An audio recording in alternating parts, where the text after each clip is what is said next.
හොඳයි ආදරණීය යාළුවනේ අදත් ඔයාලට ඩෙරෙව් අලුත් ප්ලැට්ෆෝම් එකේ වීඩියෝ එකක් ගේන්න කියලා හිතුවා. ගොඩක් අය අහනවා කොහොමද පේමන්ට් ඒජන්ට් විත්ඩ්‍රෝල් එකක් කරන්න කියලා. අලුත් අප්ඩේට් එකත් එක්ක ඒක පොඩි අපහසුතාවයකට පත් වෙලා තියෙනවා අපේ යාළුවෝ පරණ ක්‍රමයට පුරු වෙච්ච අය. ඒ හින්දායි මේ වීඩියෝ එක කරන්නේ. මුලින්ම අපි ඩෑෂ්බෝඩ් එකට ගියාට පස්සේ අපේ තියෙන බැලන්ස් එක මොන වොලට් එකේද තියෙන්නේ කියලා අපි බලා ගන්න ඕනේ ඉස්සෙල්ලාම. ගොඩක් වෙලාවට ඒජන්ට් කෙනෙක් ඩිපොසිට් කරපුවාම USD බැලන්ස් එකට තමයි අපේ ඩොලර්ස් ටික එන්නේ.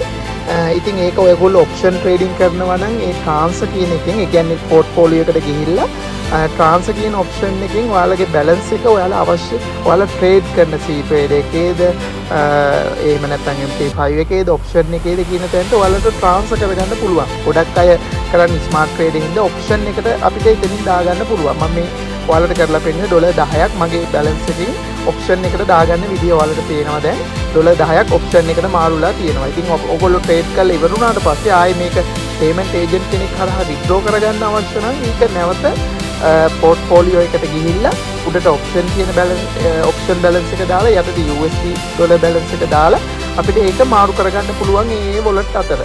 ඉතින් ඒක ඉතාමත් පහසු කාර්යයක්. ඉතින් ඔයාලට ඒක සක්සස්ෆුලි වුණාද කියලා බලන්න අවශ්‍ය නම් අවසානයේට USD බැලන්ස් එක උඩ ක්ලික් කළාට පස්සේ ඔයා ට්‍රාන්ස්ෆර් කරපු ඩොලර් ප්‍රමාණය ට්‍රාන්ස්ෆර් වෙලා කියලා එතනින් ස්ටේට්මන්ට් එකක් ඔයාලට ගන්නත් පුළුවන්. ඊට පස්සේ විත්ඩ්‍රෝල් එකක් කරද්දී අපි මෝ කියන එකට ගිහිල්ලා පේමන්ට් ඒජන්ට් විත්ඩ්‍රෝල් කියන තැනට ක්ලික් කරපු ගමන්ම අපේ මේල් එකට කෝඩ් එකක් එනවා. ඉතින් මේ කෝඩ් එක එන්ටර් කරාට පස්සේ ඔයාලට විත්ඩ්‍රෝල් පේජ් එක ඕපන් වෙනවා. ඒ ඕපන් වුණාට පස්සේ ඔයාලට පේමන්ට් ඒජන්ට් නේම් එකකින් හෝ ඒ කියන්නේ ලිස්ට් එකේ නේම් එක සිලෙක්ට් කරලා හරි පේමන්ට් ඒජන්ට් කියන ID එක ඉල්ලගෙන, ඒ කියන්නේ හරි CR නම්බර් එක ඉල්ලගෙන ඔයාලට විත්ඩ්‍රෝ කරන්න පුළුවන් පහසුවෙන්ම.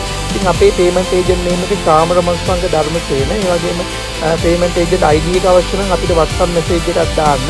ඉතින් මේ විදිහට ඉතාම පහසුවෙන් ඔයාලට මේක කරගන්න පුළුවන්. එහෙම කරලා ඒක ස්ක්‍රීන්ෂොට් එකයි බැංක් ඩීටේල්ස් ටිකයි අපිට WhatsApp කරාට පස්සේ ඔයාලට ඔයාලගේ මුදල බැංකුවට ලබා ගන්න පුළුවන්. හරි, බොහොම